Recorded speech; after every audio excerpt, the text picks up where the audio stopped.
자, 그동안 한 주간 동안 히스기야에 대한 말씀을 묵상했어요. 드디어 오늘은 히스기야가 죽어요. 언제 죽었죠? 어제 죽었어요. 어제 토요일 날 죽고, 이제 오늘 주일은 그의 아들인 므낫세가 등장합니다. 여러분, 므낫세는 12살의 왕이 됐는데 참 너무 안타까운 게 아버지는 그렇게 성군이었어요. 하나님의 기쁨이었어요. 아버지 발만 붙잡아도 되는데 이 므낫세는 유대 왕 중에, 아니 이스라엘 남유다 할 거 없어요. 가장 악한 왕이에요. 그래서 많은 사람들이 도대체 아니 어떻게 그 할아버지에게서, 그 아버지에게서 이런 아들이 나왔냐. 여러분들 오늘 말씀을 읽으면 정말 개탄을 할 거예요. 이미 읽으면서 여러분이 혀를 치시는 분이 많을 거예요. 이 사람이 무려 55년이 왕이 돼요. 하나님이 이런 분은 좀 빨리 좀 데려가면 좋지 않나요? 근데 55년 동안 온 나라가 다 무너집니다. 그러니까 그가 인생의 대부분을 낭비해요. 여호와 보시기에 악한 짓은 골라서예요. 하나님 기뻐하는 것을 해도 시간이 없는데 하나님이 기뻐하지 않는 짓을 온 생애 동안 합니다. 그런데 오늘 성경은 여기서 끝나지 않고 반전이 일어나요.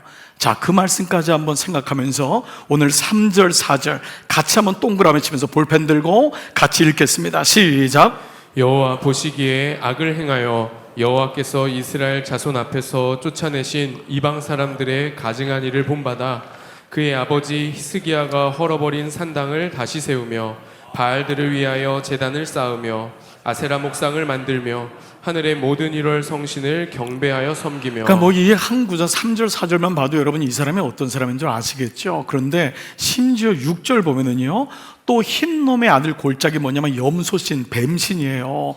여기다가 뭐냐면 자기 아들들을 태워 죽인 거예요. 이게요, 불태워 죽인 거예요. 여러분, 이게 어떻게, 정말 죄송해요, 이런 놈이 다 있죠? 아니, 이런 놈이 어떻게 이게 히스기야에서 어떻게 나왔냔 말이에요.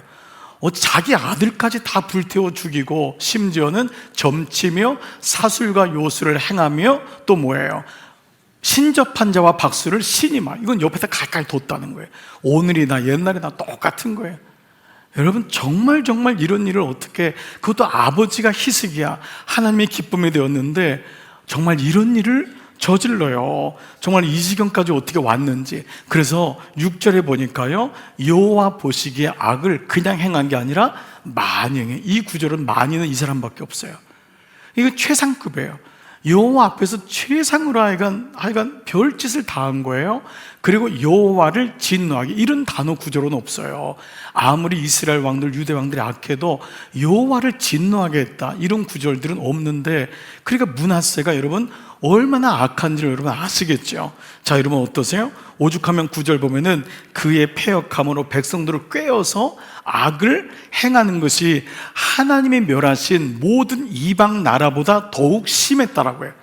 그러니까 이 왕 때문에 55년 동안, 그 마지막에 이 사람이 이제 오늘 말씀을 나누겠지만 근 50년이죠. 완전히 무너지는 거예요, 유대가. 그러니까 한 사람이 이렇게 무서운 건데, 여러분 보세요. 그래서 성사학자들 중에는요, 우리도 이런 고민하죠. 도대체 이 왕이 어디서 나온 거지? 아니, 므낫세가 어디서 이렇게 악해졌을까? 이런 질문을 하는 것입니다. 여러분 같으면 어떻게 이 므낫세가 이렇게 됐을까? 좀 궁금하지 않습니까? 성사학자들은 도대체 이 사람 옆에 누가 있었길래, 아니 이 사람 어머니가 도대체 누구냐, 아니 이 사람의 아내가 도대체 누구냐, 친구가 누구길래, 아니 그 옆에는 선지자가 없었나? 근데 이 므낫세는 나중에 여러분들이 아는 이사야를 쓴 이사야를 톱으로 썰어 죽입니다. 이게 므낫세예요. 여러분, 그 정도로 악한 거예요. 그러니까 하나님이 얼마나 악하게 보셨겠어요. 그러니까 이 성사학자들은 그 중에 이제 하는 얘기가, 히스기야가 중병에 걸려서 이사야한테 당신 죽었습니다, 선고받잖아요. 그러나 그가 얼굴을 성전 벽을 향하여서 하나님께 간구할 때 몇 년을 덤으로 얻죠? 15년을 인생의 덤으로 얻어요. 그런데 이 므낫세가 왕이 됐을 때가 12살이었다는 거예요. 그러니까 히스기야가 죽은 다음에 12살이니까 히스기야가 병에서 고침받아서 덤으로 살았던 3년 만에 아기가 생긴 거예요. 그렇게 기가 막힌 거예요. 자기 인생에도 병고침을 받고 15년이라는 세월을 덤으로 받았는데, 게다가 그 늙은 나이에 아이까지 얻은 거예요. 그 아이가 므낫세인 거예요. 인생의 눈으로, 세상 눈으로 보면 대박인 거예요. 그런데 여러분, 이게 그의 발목을 붙잡아요. 이 사람이 그때까지 히스기야가 주어를 찾아야 되는데 주어가 누구로 바뀌냐면 자식으로 바뀌는 거예요. 그리고 이 므낫세는 자기가 전부인 줄 알고 살게 되었다라고 추측해요. 그래서 이런 구절이 있어요. 그가 말년의 아버지 히스기야와 아들 므낫세가 같이 무너졌다. 그러니까 말년에 주어가 바뀐, 히스기야는 주님의 기쁨이 되었던 사람이잖아요. 근데 말년에 이 아들이 생기고 병에서 고침받으면서 마지막에 어제 말씀에도 묵상했지만 교만하게 돼요. 그러니까 말년에 히스기야가 물론 그의 행한 것 때문에 주님이 그를 가장 높은 묘실에 올려요. 그렇지만 마지막에 그 아들 때가 이렇게 된다는 것은 너무 고통스러운 것입니다. 때로 역사는 많이 아리고 아파요. 우리가 반면교사로 삼는 것입니다. 실제로 므낫세의 이름의 뜻처럼 그는 하나님을 새카맣게 잊어버려요. 여러분, 므낫세란 이름은 처음 오리지널이 누구냐 하면 요셉 있잖아요. 애굽에 갔던 국무총리 요셉이 두 아들을 얻는데 첫째 아들이 에브라임이에요. 둘째가 므낫세입니다. 그 므낫세의 뜻이 뭐냐면 하나님이 나의 아픔을 잊게 하셨다. 이게 므낫세 뜻이에요. 그 주어가 누구죠? 하나님이 나의 수고, 나의 옛날에 고생한 것을 잊어버리게 하셨도다. 너무 기쁜 뜻이에요. 좋은 뜻이에요. 그런데 주어가 하나님인데 므낫세는 내가 하나님을 잊어버렸다. 이게 된 거예요. 참 너무너무 아이러니하죠. 그러니까 므낫세의 뜻은 하나님이 나의 고난을 잊게 하셨다는데 므낫세 스스로는 나는 하나님을 잊어버렸도다. 그러니까 똑같이 잊어버렸는데 이 주어가 바뀌니까 결국 므낫세의 인생 속에 자기가 주어되는 것을 보게 되죠. 우리가 말씀 묵상하면서 가장 큰 기쁨 중에 하나는 뭐냐 하면 훈련의 결과인데 주어 찾기라고 말씀드렸어요. 대부분이 묵상을 나에게 적용하기를 바쁜 사람은 말씀의 깊이를 내려가기가 어려워요. 근데 처음은 어렵지만 하나님은 어떤 분이신가? 하나님이 누구신가? 이게 주어 찾기거든요. 우리 교회 특징 아닙니까? 이거를 계속 반복할 때 하나님이 어떤 분인지를 알고 그분에게 나를 맞춰야 되는데 적지 않은 성도들이 말씀을 읽고 나에게 이 말씀을 계속 적용하기 바쁜 거예요. 오늘 열심히 일해야지, 거짓말하지 말아야지, 예배 잘 드려야지. 하나님은 없고 나에게가 주인 되니까 그게 오래가지를 못할 때가 많다는 것이죠. 즉 이런 면에서 보면 인생은 주어 찾기예요. 영적인 주어 찾기, 하나님이 누구신가를 잊으면 안 돼요. 그때 우리 인생 속에서 내 인생의 주어가 하나님이시구나, 내 가정의 주인도 아빠, 내가 아니라 하나님이구나, 우리 자녀들도 선물이구나, 얘네들이 주어가 주인이 아니구나, 아멘. 물질도 건강도 주님이 주인이시구나. 그래서 이 땅에서 우리가 살다가 주님이 부르실 때 이 연습을 잘한 사람은 말년에 편하게 가는 거예요.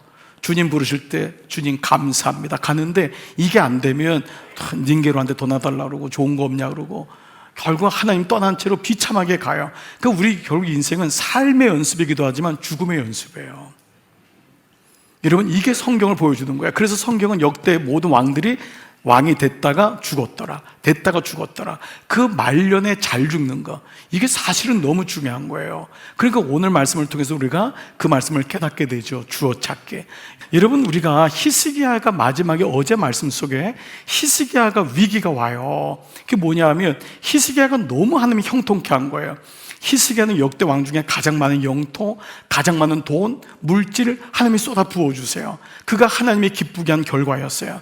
그런데 이때 히스기야가 삐끗해요. 주어 찾기가 위기가 오는 거예요. 그때 바벨론의 사신들이 와서 도대체 당신은 어떻게 했길래 이렇게 이스라엘이 유다가 부강해졌습니까?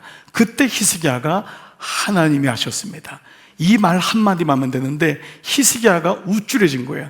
그래서 모든 자기 창고, 자기 궁 이런 단어를 계속 써요. 그걸 다 보여줬어요.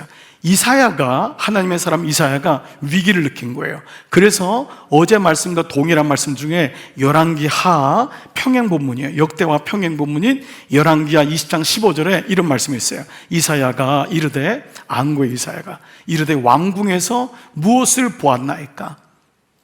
사신들이 뭘 봤습니까? 이사는 알고 있는 거예요. 그랬더니 히스기야가 아직 깨닫지 못하는 거예요. 대답하되 내 궁에 있는 것을 그들에게 다 보았나이다. My palace, my palace, 내 궁에 있는 것을, 그리고 그 뒤에 보니까요, 내 창고에서, my treasures, 나의 창고에서 하나도 보이지 아니한 것이 없나이다. 이때 히스기야가 무너져요. 그리고 히스기야가 다시 겸비하여, 겸손하여 하나님께 회개하면서 회복되면 그의 인생이 마무리가 돼요. 여러분, 이 말씀의 일련들의 말씀들은 뭐죠? 성경 계속해서 주어 찾기를 계속해서 말씀하고 있다는 거예요. 자, 다시 한번 므낫세로 돌아와 볼게요. 이 므낫세가 얼마나 악을 행했는지 하나님 보시기에 평행 본문인 열왕기하 21장 13절 보면은 하나님이 어떻게 얘기하시냐면 내가 사마리아를 잰 줄과 심판의 줄이에요. 아합의 집을 다림 보던 다림줄이시죠? 아모스에 나온 다림줄. 이 건축할 때 돌이 삐뚤어졌는지를 보는 거예요. 그래서 올바르지 않으면 다 부서뜨리는 거예요. 그 다림줄을 예루살렘에 내리겠다는 거예요. 베풀고 또 사람이 그릇을 씻어 엎은같이 내가 예루살렘을 엎어버리겠다는 거예요. 이렇게까지 하나님이 너무너무 속상하신 거예요. 이게 누구한테 한 말이냐면 므낫세한테 한 말이에요. 그러니까 이 정도로 므낫세가 악한 왕이에요. 그런데 놀랍게 여러분, 역대기와 열왕기서의 차이가 뭐라 그랬죠? 열왕기서가 역대기 앞에 있어요. 근데 열왕기서는 왕들의 이야기란 말이에요. 그러니까 이거는 뭐냐면 사람들의 이야기를 쓴 거예요. 그 왕들의. 그런데 역대기 뭐죠? 킹이 대문자예요. 그래서 history, 그게 대문자란 말이에요. 열왕기는 왕들의 소문자예요. 왕들의 이야기인데 역대기는 진짜 왕이 누구냔 말이에요. 진짜 왕이, 그 주어를 찾는 그 말씀이 역대기인 거예요. 그래서 열왕기서에서는 사람의 눈이라면은 역대기는 하나님의 눈이 개입되는 거예요. 그래서 오늘 말씀에서 유일하게 이 므낫세가 열왕기서는 없는데 므낫세가 어떻게 회심했는지를 오늘 기록하고 있어요. 이게 므낫세에 대한 기록인 거예요. 오늘 이게 반전인 거예요. 그래서 이 므낫세가 크게 겸손하여 기도하였으므로, 이 본문이 오늘 나오므로 오늘 므낫세가 어떻게 구원받고 회심했는지를 유일하게 기록하고 있는 것이 역대기 하 말씀인 거예요. 자, 어떤 일이 일어나는지 한번 볼게요. 자, 11절 여호와께서, 자, 여기 본문을 보시면 제일 중요한 게 주어 찾기라고 했어요. 여호와께서 아수르 왕의 군대 지휘관들이 와서 치게 하심에, 자, 쳐졌어요. 그가 맞았어요. 그리고 그가 사로잡혔어요. 쇠사슬로 결박당했어요. 그리고 끌려갔어요. 자, 이 네 가지 동사를 좋아하는 인생은 아무도 없어요. 아무리 우리가 믿음이 있어도 누구한테 맞거나, 그리고 포로가 되거나, 그리고 끌려가거나 잡혀가거나, 이런 단어를 좋아하는 사람은 아무도 없어요. 그런데 문제는 뭐냐면 주어가 여호와라면 이건 다른 거예요. 이 구절에서 여호와께서라는 단어가 없으면 므낫세는 이때 다 끌려가는 거예요. 여기 보시면요, 아수르 군대들이 와서 치잖아요. 므낫세를 사로잡잖아요. 쇠사슬로 결박한단 말이 이 개정 성경에는 굉장히 무난하게 썼지만 이 원은 뭐냐 하면 코를 뚫어 이 쇠사슬로 철사로 매는 거예요. 살을 찢어서 조기처럼, 죄송합니다, 매어서 끌려간 거예요. 그럼 어떤 건지 아시죠? 입을 서로 뚫어가지고 이거를 엮어가지고 왕이 끌려가는 것을 이 기록하고 있는 거예요. 이런 정말 수치 중의 수치가 이룰 수가 없는 거죠. 그런데 말씀드린 대로 여호와께서 라는 거예요. 자, 이 말씀이 이것이 끝난 것이 아님을 보여주는 놀라운 힌트예요. 그래서 열왕기서는 사람의 개입이라면 역대기서는 하나님의 개입인 거예요. 그래서 오늘 이렇게 악한 왕에게 하나님이 개입하세요. 오늘 보면은 놀랍게도 예상치 못한 그의 회심이 일어나는 것을 말씀하고 있어요. 자, 그 말씀이 12절이에요. 그가 환난을 당하여, 생각지 못한, 그렇게 비참하게 조기처럼 끌려가고 얼마나 수모를 겪었어요. 환난을 당할 때 그가 어떻게 했냐면 그의 하나님 여호와께, 아버지의 하나님이 아니에요. 이게 처음 나오는 거예요. 그의 하나님, 나의 하나님, 엄마의 하나님이 아니에요. 아버지의 하나님이 아니에요. 나의 하나님, 그의 하나님 여호와께 간구하고, 동그라미 간구란 단어예요. 이 간구는 번역된 거는 기도한다, 간절히 구한다라는 의미 같지만 이 단어는요, 여러분 히브리 말로 힐라, 간단해요. 힐라, 실라가 아니라 힐라. 힐라란 단어인데 이건 뭐냐면 하나님의 얼굴을 구한단 말이에요. 우리가 이렇게 나 부끄러워서 얼굴도 못 들겠다 이 말 있잖아요. 이 말이 얼굴을 든다는 것은 비로소 하나님을 바라봤단 말이에요. 그가 하나님을 바라봤다는 거예요. 하나님의 얼굴을 구하다. 그래서 이 말은 간청하다, 애통하다란 말로 번역이 돼요. 힐라는 그가 비로소 오장육부가 끓는 애통이 일어난 거예요. 그동안 자기가 살았던 것이 얼마나 잘못된지를 비로소 깨닫게 돼요. 그래서 환난 앞에서 그가 자기 하나님 여호와께 간구하고 애통하고 그의 조상들 그걸 무시했잖아요. 마음대로 살았잖아요. 그 하나님 앞에 크게 겸손하여. 동그라미 두 번째는 겸손이에요. 이 겸손이란 단어가 오늘 발견해야 될 아주 중요한 포인트인데, 우리가 보통 여러분 어때요? 겸손하면은 그 사람 밑에 허리를 숙이는 거, 이거 중요하죠. 그 어떤 태도, 그의 말씨, 낮아지는 것, 내가 낮아지는 것을 겸손이라고 하죠. 그런데 오늘 여기 성경에는 그 앞에 뭐가 있냐면 하나님 앞에라는 단어가 있어요. 그러니까 세상적인 겸손의 기준은 내가 낮아지는 거예요. 그런데 성경적인 겸손의 기준은 주어가 하나님이 높아지는 거예요. 자, 다시요. 세상의 겸손은요, 나보다 높은 사람 만나면 쩔쩔쩔쩔 매는 거예요. 근데 이건 잘못하면 비하로 가요. 내가 이렇게까지 비굴해도 되나? 내가 뭐라고 저렇게 그래? 그러니까 그 진짜 겸손이 아닌 거예요. 근데 진짜 겸손은 뭐냐 하면 내가 낮아지는 것이 아니라 하나님이 높아지는 거예요. 아멘. 여러분, 이 의미가 겸손의 의미인 거예요. 그래서 그가 하나님 앞에 비로소 낮아지는 거예요. 하나님을 높여본 적이 한 번도 없는 거예요. 자기가 왕이니까. 내가 전부였거든. 근데 어느 날 하나님이 보이면서 하나님이 높아지는 것을 겸손이라고 얘기해요. 자, 그런데 이 겸손이 어디로 가야지만이 진짜 겸손인가? 여러분, 우리가 어려운 일 당하면 목사님 이제 내가 저를 봤습니다. 제가 뉘우치고 있습니다. 여러분, 대부분이 여기서 멈출 때가 많습니다. 내 자녀의 죄가 내저 같습니다. 내가 정신 차려야죠. 깨달음에서 멈출 때가 많아요. 깨달음도 귀하지만. 그런데 오늘 말씀 보면은요, 13절이 포인트예요. 자, 이렇게 크게 겸손했는데 그 다음에 뭐죠? 기도하였으므로예요. 이게 므낫세를 통해 보여주는 우리의 겸손이 어디로 가야 되는지를 보여주는 거예요. 결국 우리의 겸손이 기도의 자리가 없다면 사실은 겸손하지 않은 겁니다. 조금은 깨닫지만 에이씨, 이런 일이 또 생겼네. 에이씨, 깨달아요. 그러나 여러분, 이것이 기도의 자리까지 가지 않으면 사실은 깨달은 게 아니라는 것입니다. 짧은 말씀이지만 우리에게 너무도 많은 부분을 보여주고 있어요. 이렇게 해서 하나님께 나갔더니 하나님이 그의 기도를 들었대요. 응답하셨다는 거예요. 그래서 그를 왕위를 다시 복귀시켜요. 자, 그런데 여러분, 문제는 뭐죠? 여러분, 사실 제가 이렇게 말씀드렸지만 조금은 좀 아쉽지 않나요? 왜냐하면 이런 놈은 좀 고난을 더 받아야 되지 않나요? 종교는 악한 짓을 하면 대가를 받아야 돼요. 죄를 저지르면 심판이 와야 돼요. 그걸 사실을 보여주는 게 구약의 대부분이 보여줘요. 그런데 오늘 므낫세를 통해 보여주는 것은 종교와 생명이 다르다는 거예요. 하나님은 나는 너희를 원한 게 재앙이 아니라는 거예요. 이게 하나님의 본심이 무엇인지를 이 독하고 악하고 악한 므낫세를 통해 보여주는 게 이 장면인 거예요.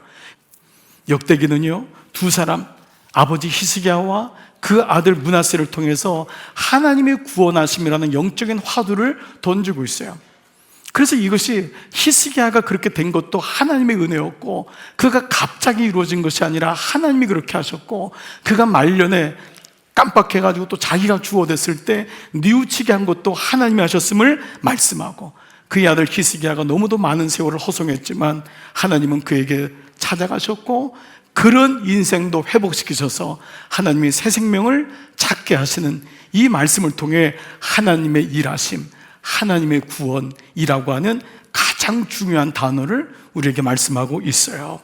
말씀을 마무리하면서 문득 한 주간, 지난 주간에 주일날 말씀 나눴던 말씀 중에 히스기야가 이 말씀 기억하세요? 내 아들들아, 이제는 게으르지 말라. 제가 이번에 목회 칼럼도 여러분 이 제목으로 썼지만 이게 너무 계속해서 마음에 와닿는 거예요. 뭐에 대해서 게으르지 말라는 걸까요? 좀 더 일찍 일어나라는 거예요? 직장 일찍 가라는 거예요? 열심을 내라는 거예요? 이게 그게 아니라 여호와가 주인이심을, 하나님이 주인 되심을 찾는데 게으르지 말라는 거예요. 깨어 있으라는 거예요. 하나님이 주어 되심을 잊지 말아라, 이 말씀을 하고 있어요. 그래서 이 구절과 연결된 사람이 이 매튜 폭스라고 하는 신학자인데요, 너무 중요한 메시지를 소명과 게으름을 연결시켰어요. 우리가 게으르지 않으려면은 하나님이 나를 왜 부르셨는지, 왜 그 가정에 보내셨고, 왜 나를 아빠로 삼으시고, 왜 나에게 이 직장을 주고, 나의 삶의 소명과 연결해서 얘기했는데요, 이렇게 말했어요. 자, 게으름의 처방은 무엇인가? 그것은 단지 부지런하는 거, 이게 아니라는 거예요. 게으른 사람에게 좀 더 부지런해야지, 좀 더 일해야지, 이 부지런함이 아니라 그것은 당신 안에 있는 거룩한 불꽃을 발견하는 거예요. 내 안에 있는 불꽃, 왜 살아야 되는지, 내 안에 불꽃을, 그 거룩한 불꽃을 발견하고 그 발견된 불꽃을 태우라는 거예요. 그때 그 인생이 살아야 되는 이유와 왜 내가 하나님의 은혜를 받아야 되는지. 그래서 오늘 말씀이 그가 크게 겸손하여 기도하였을 때, 그때 비로소 그의 인생 속에서 하나님의 기쁨이 뭔지를 알게 된다는 거예요. 사랑하는 여러분, 여러분에게 거룩한 불꽃이 무언가요? 여러분들이 일하게 하는 동기는 무언가요? 자녀를 기르게 하는 그 힘은 어디서 오는 건가요? 크게 겸손하여 기도하였습니다. 이 구절을 통과할 때 비로소 오늘 므낫세에게는 구원이, 이 말씀을 보게 돼요. 오늘 마지막 구절이 이렇게 므낫세 인생이 끝나요. 이건 너무너무 여운에 많이 남는 단어예요. 13절 보세요. 므낫세가 그제서야. 제 매일 성경에 동그라미를 몇 번 치고 당구장 표시하고 별표 표시하고, 그제서야 여호와께서 하나님이신 줄 알았더라. 여러분, 솔직히 한번 예배드리는 여러분 중에 아직도 하나님이 누구신지 모르시는 분 많지 않으세요? 그제서야 여호와께서 하나님이신 줄 알았더라. 이 예배는 바로 하나님의 어떤 분인지를 알게 하는 통로요. 하나님이 우리의 인생 속에 이 단어만 있으면 우리는 정말 오랫동안 교회를 다녀도 하나님은 누군지 모르는 거예요. 근데 그제서야 여호와께서 하나님인 줄 알았더라. 그러므로 그는 구원받기에 합당한 거예요. 그는 알았던 거예요. 너무 많은 대가를 치렀지만, 너무 많은 아픔을 겪었지만, 고난을 겪었지만, 순서의 문제, 시간의 문제가 아니에요. 중요한 건 그제서예요. 여러분 가정에 대입해 보세요. 그제서야 우리 가정이 하나님을 예배했더라. 그제서야 내 자녀들이 하나님을 예배했더라. 그제서야 내 손주들이 하나님을 알았더라. 정말 중요한 단어가 그제서야입니다. 오늘 이 은혜가 므낫세에게 임한 하나님의 사랑, 하나님의 구원을 찬양합니다. 그리고 이 그제서야가 우리에게 임하게 하심을 감사합니다. 그리고 이 단어는 우리가 계속해서 가져가야 할 단어예요. 이번 한 주간도 크게 겸손하여 기도하였으므로, 이 마음을 가지고 잊지 마세요. 하나님 높이세요. 그리고 한 주간 동안 주님과 자꾸 대화하세요. 주님 아시죠? 하늘을 바라보세요. 일할 때마다 주님과 늘 대화하시고 얘기해 보세요. 그리고 그렇게 길을 걸으세요. 밤새도록 이슬을 맞는 일을 할지라도 그때마다 주님 아시죠? 감사해요. 그 고백을 가지고 나간다면 우리는 다시금 일어나는 은혜와 회복의 역사가 일어날 줄 믿습니다. 이번 한 주간도 승리하시기를 주님의 이름으로 축복합니다.